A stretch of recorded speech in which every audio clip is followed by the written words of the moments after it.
Well, maybe this video is about setting goals or actually completing goals might be a better topic because it's no difficulty. There's very little difficulty in saying you want to do something, but reifying it, bringing it into reality is a whole nother slew of difficult problems.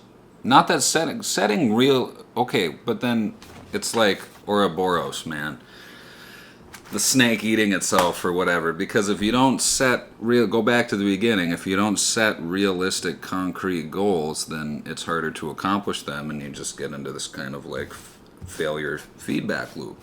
And that's okay. You need to fail at some stuff. Lord, all the gods of every religion have seen me fail 1,000 times at 1,000 different things, so that's been witnessed in my own existence. It's like you absolutely have to, and every successful person has failed, absolutely.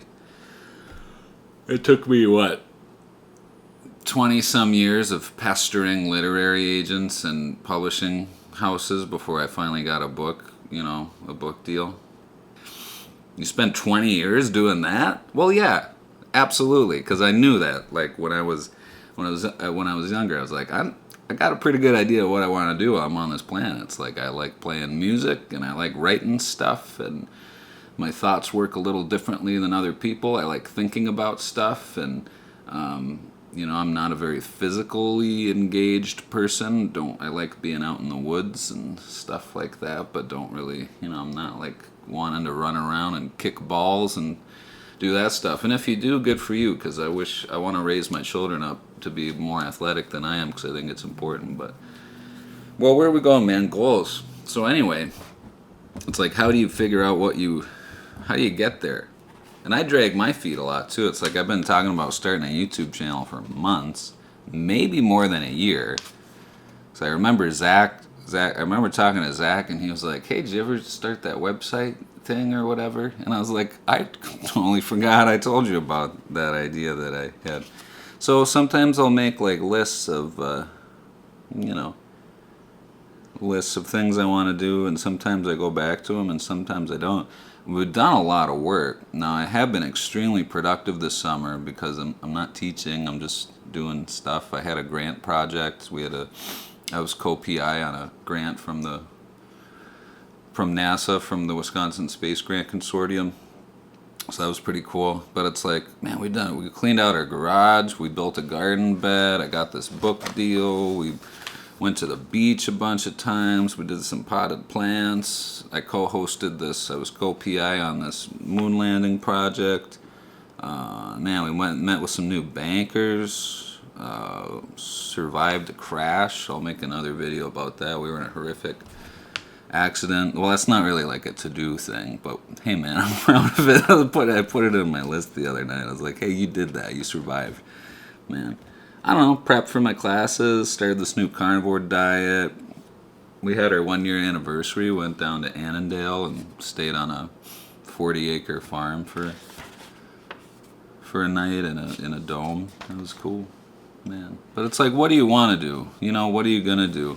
I'm talking about the kind of people that my video is for is probably like if you're really struggling. If you're really having a hard time and you're like, you hate your job and you're overweight and maybe you're an alcoholic and maybe you're single and you just can't get any traction in life. It's like, I really empathize with those kind of people. Like when I'm driving around town and I see some guy like sweating and running after a bus, and I just know he's having a bad day probably. It's like unfit body, unfit mind, late to work at a shitty job that barely pays enough to keep up with rent, probably has credit, and I'm just talking, this is like statistically what is most likely, probably has credit card debt, and a lot of it, probably has an overpriced car loan, probably doesn't make enough money to pay his bills on time. You know what I mean? That's just like statistically, most people are unhappy and in debt. And so I'm not making fun of the guy running to try to catch the bus. It's like, I know that he's suffering. I know that statistically he's suffering. And not that I'm trying to dehumanize that person, but it's like that for me, that person's suffering, and that's the person that maybe at times I used to be too, is really struggling in life. And so then I try to make videos about practical things I did to either make more money, pay off debt, get into real estate, and get into a job that I love. It's kind of what I did to turn things around. Set obtainable goals. Well, there's different things out there, man. There's the SMART goals acronym. I need a cup of coffee. Digital marketing, habits of famous writers, adjusted hierarchy of fixing life. That's the Dr. Dan method. Man, it's like you have to have, what does it say? Metaphysical transcendent excellence in career artistry. I don't know if that means anything. Sometimes you get good banger ideas, and sometimes you don't. Yeah, I've been talking about this for like more than a year. I was like, you should shoot philosophy videos in your garage like other people, and maybe somebody will watch it. It's like, yeah, maybe they won't too. I don't know. Thanks for tuning in. Dr. Dan here.